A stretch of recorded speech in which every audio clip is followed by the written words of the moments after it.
Hi lovies, welcome back to my channel. I'm Sheila Mwikamwa and this is part 3 of how I found out about fibroids. So let's get into it.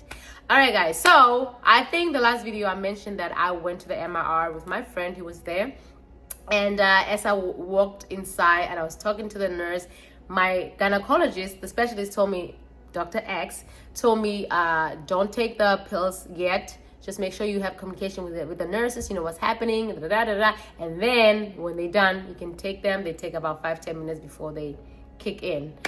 So anyway, when we in there, I told, there's something that was telling me, like, Sheila, no, I told the nurse, like, hey, I have the pills right here, but I want to see if I can be able to do it without this, because honestly, in my life, even though sometimes I have anxieties, I've never taken any anxiety medication, none of that, and I don't want to, I don't know what it feels like, and I didn't feel comfortable taking it, and I didn't want to, maybe what if I get addicted to it? Like, I didn't know what to expect, but I knew when I got there, like, I honestly did not want to do this. So I was like, I told them, like, listen, I have these pills, but I'm gonna hold off. Let me see how I feel. But if I feel like I can do it, then I'll take them. She was like, well, we just give me heads up. Once, because there was another person who was doing the MR, and she was like, well, if you don't take them and they call you, it might take a while to kick in. I was like, that's fine, like, I don't want to take it yet. So anyway, I wait, maybe after 30 minutes the person gets out, the lady gets out. Now it's my turn. I was like, let me see the machine first. I see the machine, it looks pretty big. It was pretty big. And then and I asked them, I was like, well, how am I going inside the machine? Is my head gonna go first, or is it my my legs? Because all they wanted to see was this part, right? They wanted to see this part. This is the part they interested in. They don't interested for my body or anything like this. So if you know how the bed works with the MRI, you understand what I'm saying. So it's open and the feet will be open on the feet. So they're like, no, you're gonna first go with the feet and the head. I was like, oh, so the head can be, at least I can be able to, you know, take out my head like this, you know, like this a little bit. They're like, yeah. So I'm like, okay, cool. I'm not taking medication. They're like, you sure? I'm like, I'm not taking it. I don't want to take it. They're like, fine. So now they take my belongings, they put it in a locker, they lock it. So now I don't have access. Like, Sheila, it's your turn. Of course, I go, they put this huge, it's kind of like doing x-ray. They put like a huge vest because, you know, it's MRI. Those machines are very intense. That's why if you have, they ask you, don't wear jewelry, no bra, no nothing. And also, if you have metals in your body, you have to tell them before you do the MRI, because those machines are pretty strong. When you're pregnant, say something. I had to take pregnancy test, right? And actually, I was on my period. And, you know, my period go long. Anyway, so I go in the machine. I see the machine. I was like, oh, shoot, this is happening. Is this man? He's by himself. So, of course, I lie down on the bed. I was like a little baby. I lie down on the bed. And then he places, it's so heavy, guys. Boom, right on top of me. And I feel like crying when I think about it, because it's just something else. So, and so the bed is out. So once you like lie down, it goes inside. Guys, when it started to move, because I was about to go under the tunnel, it looks like a tunnel. I was like, wait! And they're like, you okay? I was like, you know what? I had to talk with myself, like, I'm fine. It's fine. I'm gonna do it. So of course they, you know, push the what is this? The bed. So now I'm like this. I don't know if you can see on the camera. So I'm like, let me say this is the machine. Okay, this is the machine. So I'm like this. So I can be able to still poke my head. So I was like, I look so weird. I was like poking my head like this the entire time when they were doing, and you have to stand, you have to lie down still, right? But I was like this the entire time, because if it's not, I'll be like this. For me, there's something about claustrophobia. I don't know. So I freaked out a little bit. And then he put the headphones. They put the headphones and they play this stupid music, but whatever can help. So I got in there and I almost freaked out. I was like, oh my God. I almost freaked out because I almost freaked out. And I go in, and then it's like we starting. So he started playing the music. When he started playing the music, it's to distract you. I was like, now they're starting. And it's supposed to take about 10 minutes, but it felt like 30 minutes. So I go in there, my heart is racing fast. I'm like, can I do this? Can I do this? But at least my head was still out. It was not in, which is much better. If it was in, I would have asked for the pills. So he starts, cling, cling, cling, cling, is the machine, they're taking pictures. Cling, cling, cling, cling, cling, cling. I'm lying down there, my head is like this, the music's like, la, la, la. I don't even know what kind of music was that. And he asked me, are you okay? I'm like, I'm fine. I'm holding on tight, and then they keep moving the machine to go inside. I'm like, oh my God, my head. I don't know, I'm telling you, my neck that day was working, baby. It probably was this much. they keep on pushing it inside, and I kept like pulling. Okay, anyway, so they did the machine. It felt like 30 minutes, but I heard it was like 10 minutes. So they do. He's doing his thing, and he's like, you done? I was like, what? I was like Beyonce with that meme. They're like, you done? I was like, what? So we were done. I was so happy. I was so proud of myself. I was like, oh, I didn't need anxiety medication. I think I threw it out. I think I still have them. I don't know. I think I threw them out because I'm like, I'm scared. So yeah, I'm like, I told my friend when I got, I was like, honey, I didn't even need you because I didn't take the medication. So that was done. And I was so proud of myself. Sometimes, you know, you don't know we have the strength within us. Sometimes you gotta give yourself a chance.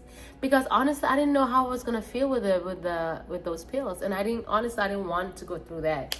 I wanted to know exactly what was happening to me, what was going on. I needed to experience that. But at the same time, I was nervous. But yeah, I was so proud of myself. So I went home and life went by. So now I'm like, I have to schedule the biopsy. Now I'm left with a biopsy. So now I have to schedule. I can't get I got my results from the MRI before I even spoke to my gynecologist, my specialist. So when right after the MRI, I made an appointment for the biopsy. It's a different department. It took about a month before I can get an appointment. So yeah, because I went for the MRI in January, right after Christmas. In January is the 2nd or something, and then the thing I didn't get it until the end of January to February, the biopsy. So I had to wait for the biopsy. Now I'm like, okay, the MRI is done. I got the results. I read the results. It didn't say anything about cyst or nothing, but I was just like, I still didn't understand. So at this time I can talk to the specialist, because the specialist say once you do the MRI and the biopsy, then we can talk what's moving forward, what's gonna happen. So anyway, I wait for the biopsy. That's another thing. I'm like, oh, it's probably gonna hurt down on the uterus. So anyway, the time finally comes to go for the biopsy. So I go to the biopsy. I am nervous as a wreck again. They check my BP. It's 140 something because I am freaking out. They're about to open me with this thing and literally take a piece of my uterus. Like, they have to go in there. Like, ladies, not easy, but it's very important. Okay, so anyway, we go there. The lady was very nice. She's kind of Russian. She was with the student as well. So I'm holding on to the student. I'm like, can I hold you? So I'm holding to the student, so tight. And then she's like, you ready? Yep. She opened me up. We are grown people here, so we can talk about these things. This is reality, guys. So they go in. She gets the piece of the uterus. When I tell you, it felt like I thought it was gonna feel like a stab or something, but it felt like a pressure, like I was getting cramps. It felt like cramps. I don't know how to explain it. So I was holding to the girl. I was like, oh, I was holding tight to that girl. I was squeezing her so hard, and then I could feel the pressure. Bam! She's like, let me get another one. I was like, oh, goes again. Oh, I was like, ooh, it felt like, yeah. And then that was it. I was like, that's it. She's like, you done? I was like, I'm done. So now I get up. They give you a little pad and some hot, hot packs for you. So you put your pad in that, because there might be some little bit blood coming out. And once you do the biopsy, you're not supposed to do any bath, no swimming, no sex, no intercourse, nothing.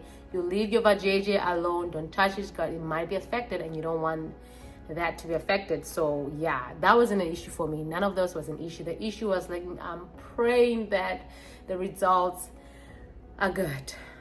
I'm praying the results are good. That's all. Yeah. Okay. So anyway, they take my before you leave the after the biopsy, they want to make sure your BP is well. Especially mine was high because I was freaking out. I was nervous as a wreck. And then after they did the thing, I'm like, whew, I'm relaxed. And then they checked my BP, it was 130. They're like, girl, this is the opposite. Usually when we start, the BP is low, and then after the biopsy, it goes high. I was like, no, the reason I don't have high blood pressure, the reason it was high is because I was freaking out, I was nervous, I was under pressure, my body was under pressure. But because it's done, the job is done, like what more to freak out? That's why I was relaxed. Like, okay, go home. So I go home. This girl gave me a lot of pack. It came home. It took a little bit of Tylenol, and by 2 days I was fine. And I was showering, standing up, making sure no water goes in there because I don't want no issues. And also I was traveling to South Africa, and they're like, okay, you get the results in about a week or two. And I got the results, and I was at work. I just finished work. I got them at work. I was like, oh shoot. I see they there. I'm like, do I open it? Because now the results, remember they talked about the cyst. They want to see if I don't have any cancer or anything like that, right? So now I'm terrified. I'm nervous. I was like, listen, they here. Whatever happens, I have to face this. So it was 5 o'clock. I went to one of my bosses, and I was like, you know what? I just got the results. I would like for you to open the results with me, because whatever it is, I have to have somebody there with me, because I was gonna wait. A friend of mine was coming to visit me actually that week, that same day, but I was like, I can't wait that long. I need to know what's happening. So she's like, yeah. So we go to her office. She hold my hand. I'm opening the results. Like, oh, I forgot what it says. It says that the terminology is very difficult for me. They're like, oh, no cancer, all is well, you cleared.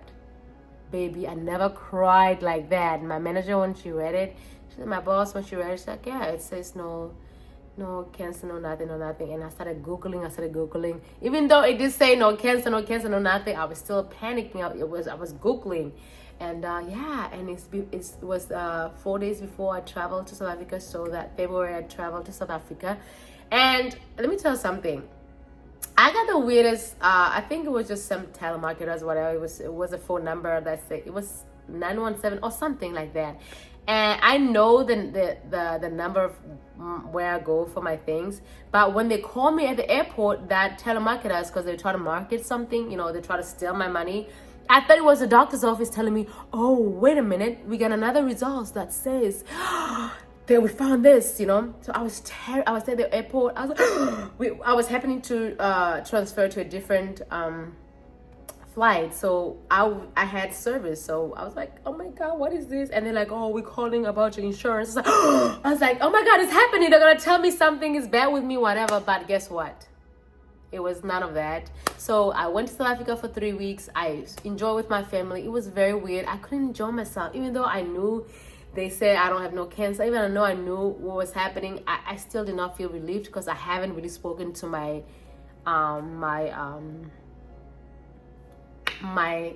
gynecologist, my specialist, the X, right? Dr. X.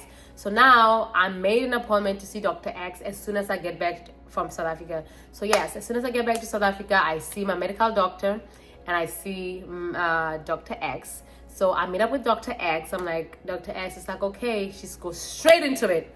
She's like, okay, I have your results for the MRI and I have results for your biopsy. So no, she was talking. If you didn't even care about biopsy stuff, she mostly not even she didn't care, but she was focusing on the she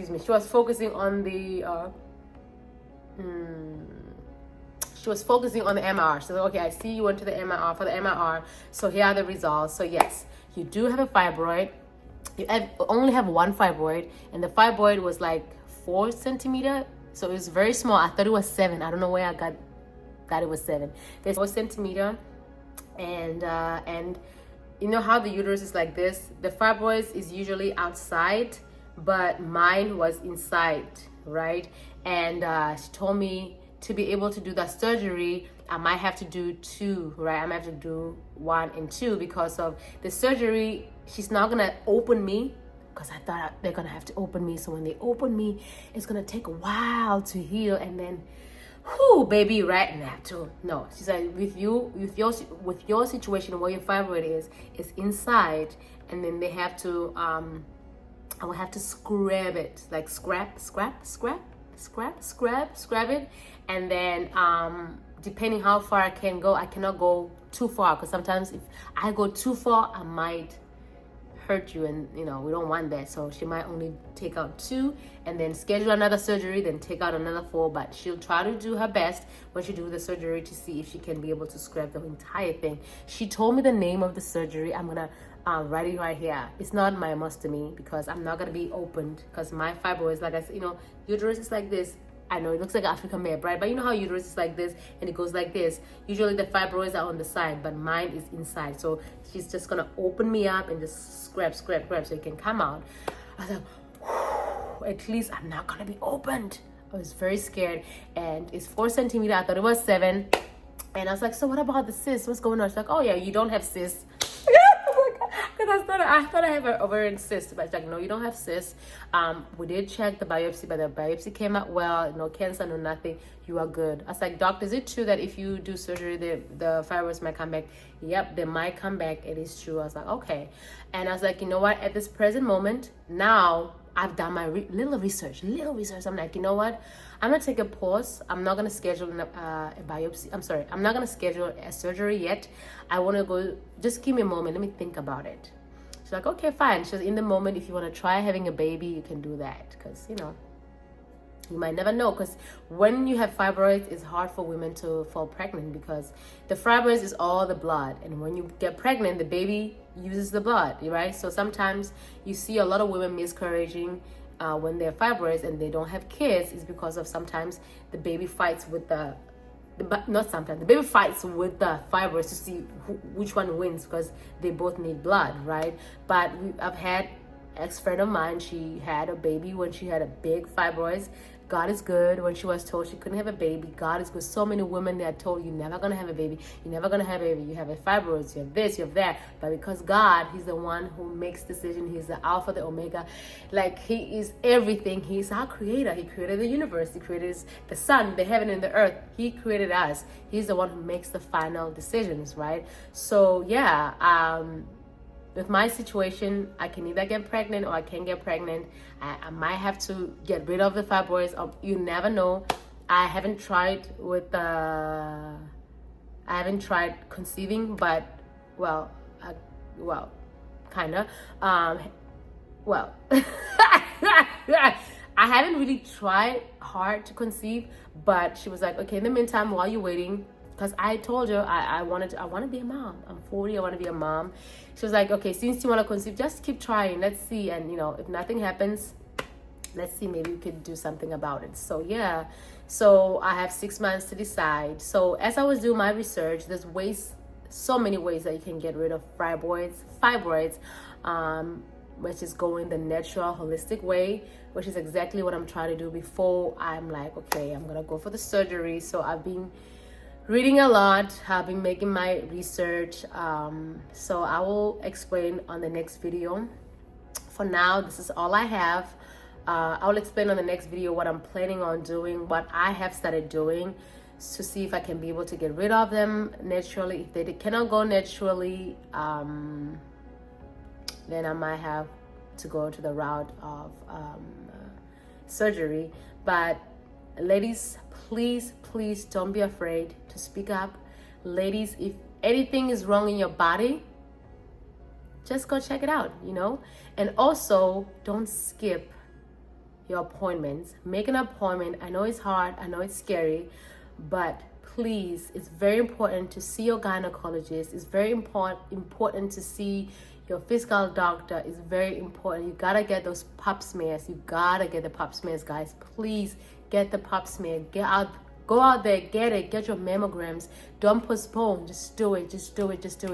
Early detection saves life. Remember, early detection saves life. Okay? So I'm gonna continue talking about the fibroids. Let's discuss in the comments. I'm gonna make another video on how I'm planning on getting rid of fibroids naturally. I know it's not going to be easy because you have to change the way you eat. Yeah, so I am currently going through that. So yeah, we'll talk. This video is very long. It's time for me to go. But yeah, guys, please schedule that pap smear today. Schedule that eye doctor appointment. Schedule. Don't miss that mammogram. Go out. Let's do it. Let's do it. Early detection saves life. Okay? Thank you so much for watching this video, guys. I'll see you next time.